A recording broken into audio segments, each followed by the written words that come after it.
Hi అండి, welcome back to our channel. ఈరోజు మన ఛానల్లో చాలా టేస్టీగా ఉండే బీరకాయ, పండుమిర్చి, టమాటా రోటి పచ్చడి చేశాను. దీనికోసమని పావు కిలో బీరకాయలు చెక్కు తీసి చిన్నగా ముక్కలుగా కట్ చేశాను. అలాగే 2 టమాటాలు, 10 పండుమిర్చి తీసుకున్నానండి.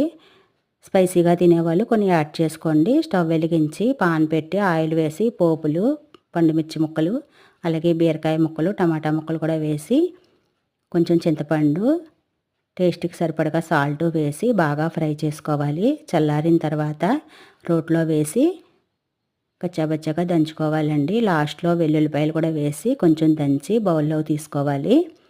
ఈ పోపు కోసమని నేను జీలకర్ర, ఆవాలు, ఎండుమిర్చి, పచ్చిశనగపప్పు తీసుకొని పోపు వేసాను. డిష్ అవుట్ చేసుకుందామండి. చాలా టేస్టీగా ఉండే బీరకాయ, టమాటా, పండుమిర్చి రోటి పచ్చడి రెడీ అయిపోయిందండి. థ్యాంక్ యూ అండి. Thanks for watching.